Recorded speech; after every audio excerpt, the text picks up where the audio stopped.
I'll walk in you. This is what God says. I'll walk in you, people of God. God is going to walk in you. There's no need for you to say, oh, let us walk with God, or let us do something for God. God doesn't want that you have to do something for Him. God is doing for you. God is working through you. God is working in you. God is working for you. God is working with you. God is working within you. Everything God is doing with you, people of God. It is not that you have to do something for Him. He is doing everything for you. He has already done everything for you. The word of God says that His presence never leaves you. His presence never leaves you. His Holy Spirit, when it comes inside you, it never leaves you. This is belief of New Testament. When people have bought the Old Testament laws, and sometimes the Holy Spirit goes. Sometimes they saying, okay, Holy Spirit, come once again. These are all the Old Testament people of God. I want to make it more clear, people. It is not the law which is having trouble, and it is grace which is having a trouble.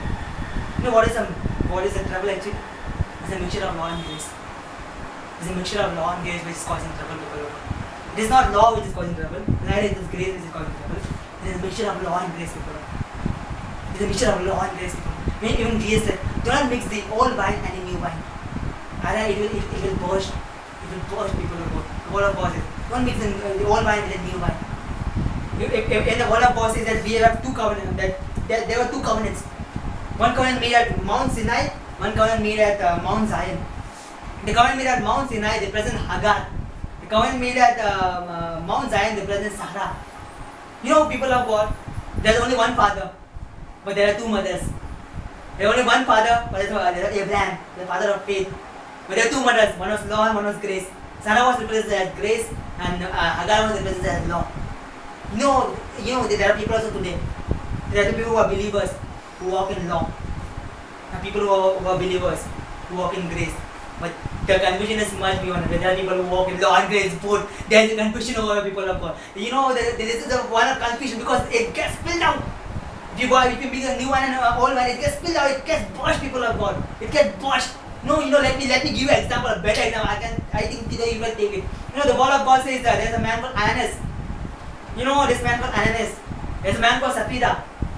These two people. I want to tell you something about these two persons. The man Ananias means God's grace. The man Sapphira means law. Why do I mean Sapphira law? Because God wrote something on a stone called Sapphira stone. What is the mixture? When the law and grace came together, there's something resulting from something called as death. There's something called as destruction. Something called as destruction over there. I know, I think we all know all the scriptures. Let me not go in detail with this thing actually. No, but only when there's a mixture of law and grace, it's always a damage. Always a damage. We know what of God is very clearly. Young man came and buried. With Ananias and Sapphira. God is going to raise a young generation who is going to bury the mixture of law and grace. He's going to bury the mixture of law and grace forever. And then the word of God says in the book of Acts, then great miracles started to become over there. Then great miracles started to follow. Then great miracles started to happen over there. Only when there was a buyer of mixture of law and grace. I was always for us to do the truths. But when you bury the mixture of law and grace and you want to walk in pure grace, there's going to be thousands of miracles to go. You'll never know the way the God will use the people of God.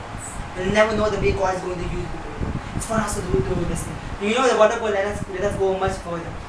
It says the word of God says in the same thing, I will be a God and you will be my people. No, there will be no need for anybody to teach them to know the Lord. Because they will be known the Lord. Because God is going to, they will direct it to them. This is not anybody is going to teach you who is Lord God. What I am going to teach you is only, maybe what I speak is only 0.1%. God is going to reveal you as God to you. What I preach is only 0.1%. 99.99% is God going to reveal you. Maybe I'll say 100% for 100%. He's going to reveal you. He's going to make himself known to you, people of God. This is what the word of God says. In the New Testament, God is going to make himself known to his people. There is no need for an active Sabbath to come and tell you all this thing. I'm just a small minister. Just come here and tell you about the God. But this is a word of God. God is going to make you know.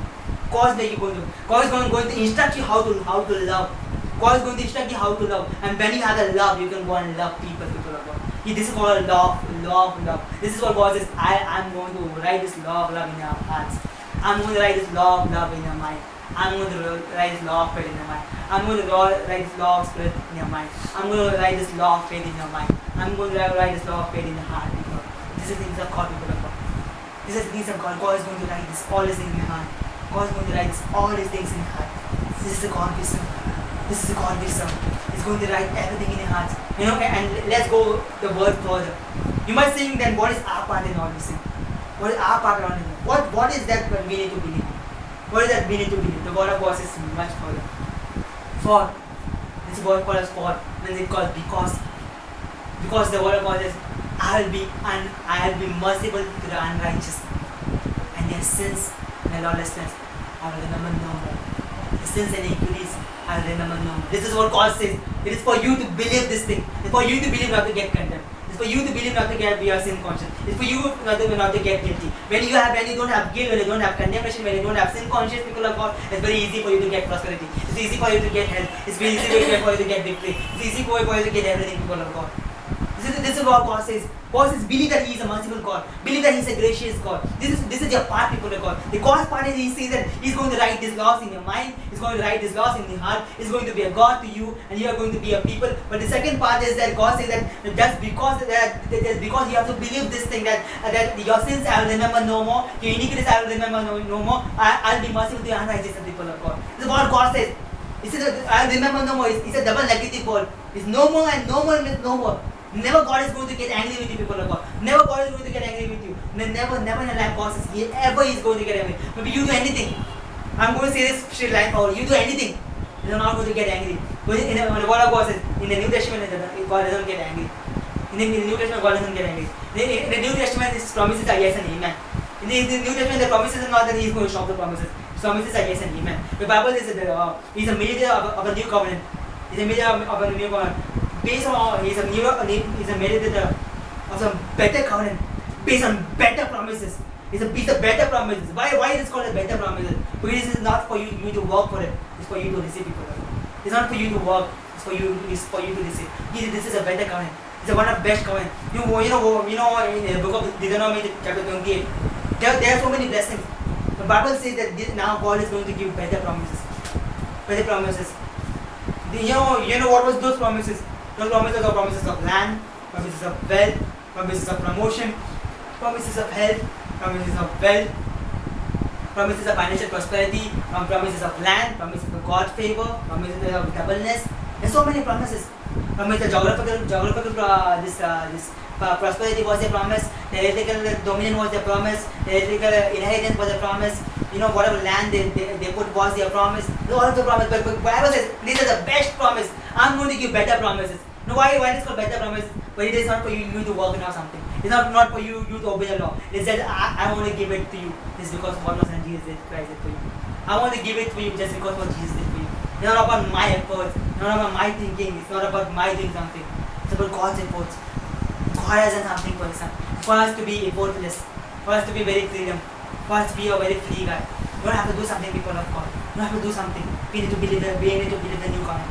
We need to believe this new covenant that God is no longer going to remember our sins.